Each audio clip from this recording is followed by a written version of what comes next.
Well, hello everybody, welcome back to the channel on what is a absolutely stunning autumn day.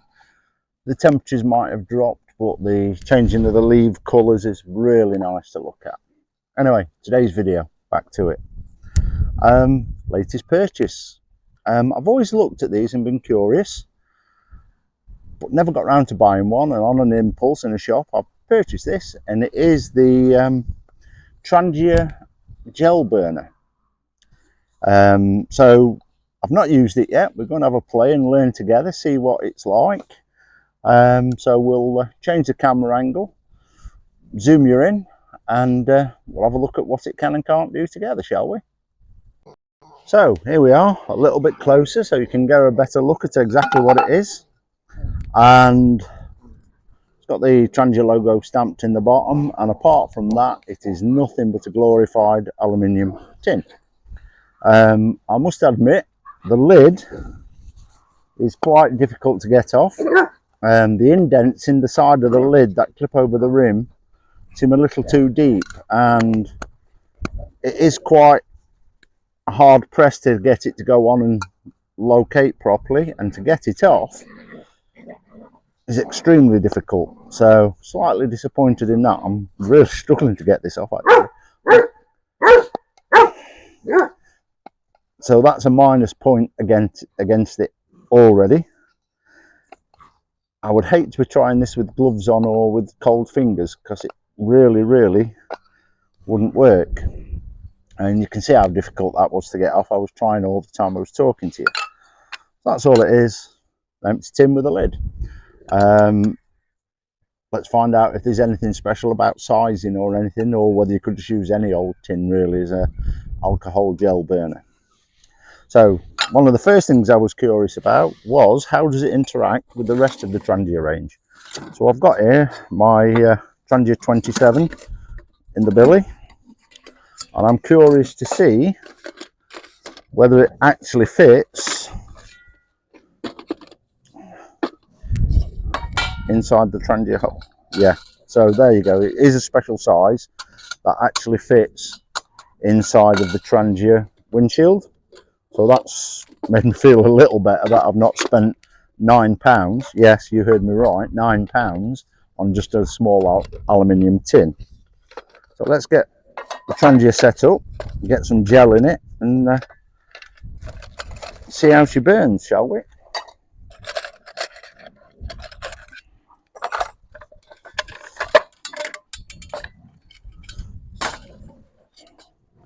You'll just have to excuse me a second. I've just realised I haven't got anything to light the gel with. Be back shortly. Right then guys, here we are back again, and I will admit to having tried it and then realising that the microphone had run out of battery, so I've switched microphones, and as you can see I have done a burn in there now. But we're going to start again and we'll put some gel in. The one thing I did sort of discover on the failed attempt to record its first burn was that it uses a lot of gel. So I'm going to put quite a substantial amount of gel in it this time.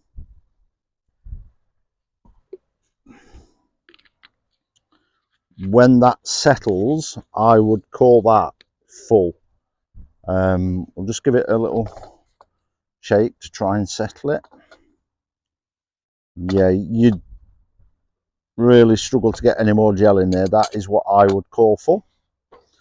So now with the working lighter, hey, we will get that lit, get the windshield on, and we'll make a brew as soon as we've got fire and we've got water.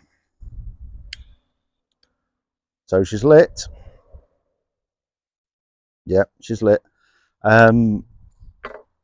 The one thing I will say is, very much like a meth burner, it's almost an invisible flame. So there is a flame there, but I'm pretty sure you'll not be seeing it on camera, because I'm really struggling to see it in real life, as they say. So that's the windshield on. So we'll get the pan. Just happen to have some water with me.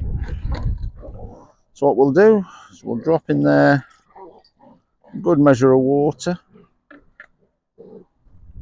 So there's about 600 ml gone in there. It's enough for 2 good cups of tea. So I'll get that on.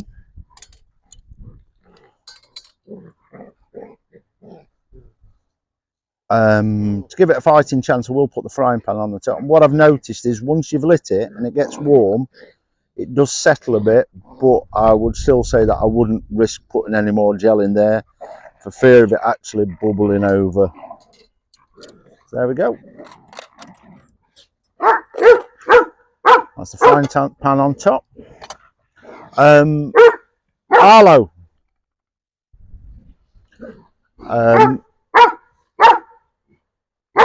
You'll have to excuse the dog. He's trying to get the other dogs to play. What I'm not going to do is I'm not going to time this boil. Boil time isn't a big thing for me. If I wanted quick boil times, I'd be using a jet boil. I'd be using some other kind of gas stove. You don't use an alcohol burner or a gel burner if you're after fast boil times. There's just there's no two ways about it. You're not going to get a fast boil time with gel or alcohol. What's more important to me is the way it packs down, how usable it is in the real world, and that's why I use Trangias. I will use the gas adapter when it's the right time to use a gas adapter, but mostly I will use meths. I just don't know, I like the quietness of using meths over the roar of a gas burner. And I've got a couple of petrol stoves that sound like an F-15 taking off, to be quite honest with you. So what I did notice about this is that the flame intensity doesn't seem to be as much as you would get if you were burning denatured alcohol, meths, bioethanol, whatever your fuel of choice. So I'm expecting it to take longer to boil than even if I was using meths. But to me, that's not always a bad thing. When you're cooking food, excess heat, especially uncontrollable excess heat, and I know you can use a simmering, but let's be real, it's not as good as the knob on a gas burner. Excess heat means you're constantly stirring, it's burning everything to the pan. So a slight reduction in the intensity of the heat isn't a big deal for me either. Can you say hello, Marley? So while this is coming to the boil, I'll not bore you with having to deal with watching me fuss a dog while I'm waiting for water to boil. So I'll catch up with you guys shortly when the water's almost at a boil.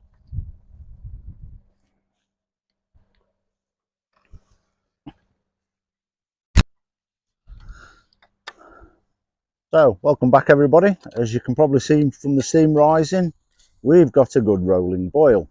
I didn't time it, but I know what I was doing while I was off camera, so I'm saying this has took about 9-10 minutes to bring what is a pan full of water to the boil, and I suspect it's used at least half of that gel, at least half. With practice you would probably get used to the amounts of gel you need to put in. So we'll just get this water in here and get the brew going.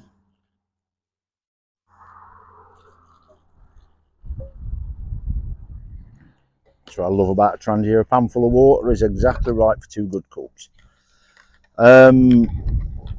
Now, can you extinguish it? That's the big question. I suspect you can't. Looking at it, it sits. It's probably going to be too warm to do it safely, but we shall try.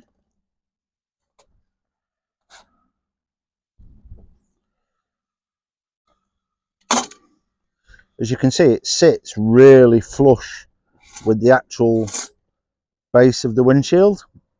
So if I put the lid on, will that extinguish it?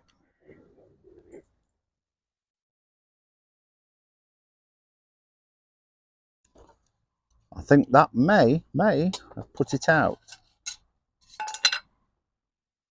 Yep, that's extinguished. Would I carry it with what's left of that gel in there? No, to be honest, I wouldn't. That lid isn't sealed in any way. There's no rubber gasket in it or anything. But what you could do if you were camping and you could leave this set up, you could leave it covered so the gel didn't evaporate, and maybe use it to warm something else through later. But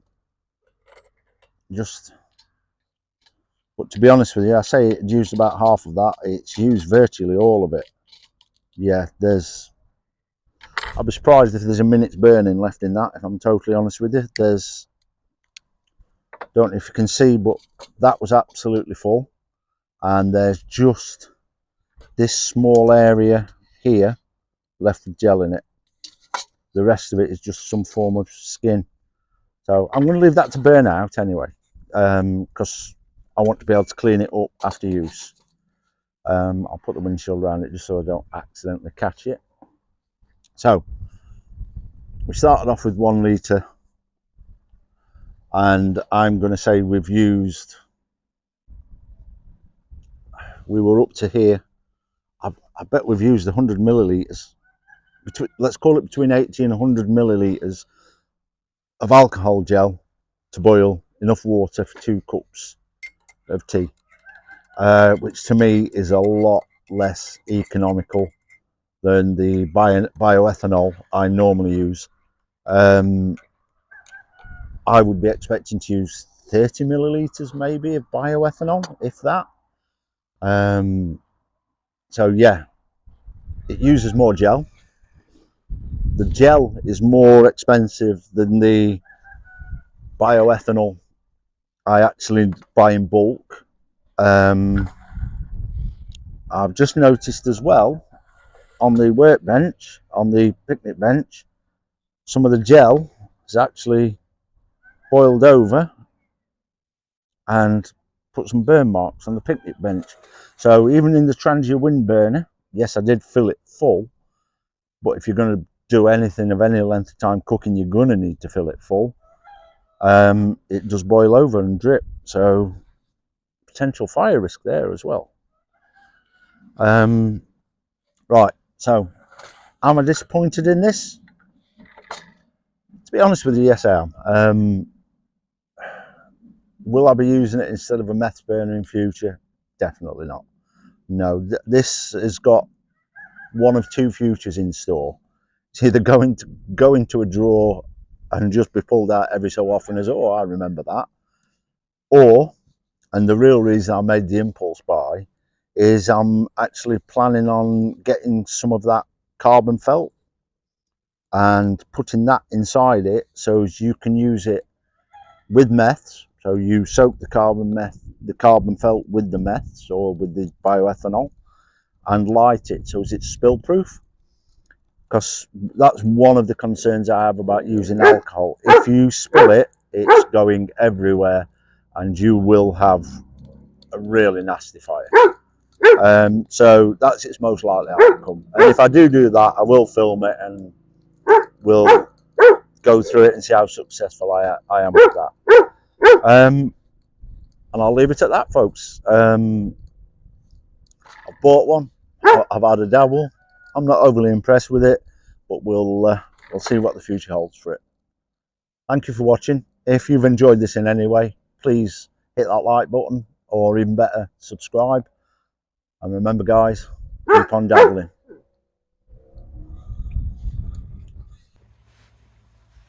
Right then, guys, this is just a little after video, if you like. One of the things I've discovered is that it's a real bugger to clean up when you've used it. I don't know if you can see that, but that is the residue left in the bottom when it's burnt itself out. So that's completely burnt, and I thought that would be really easy to clean up, but as I'm about to demonstrate,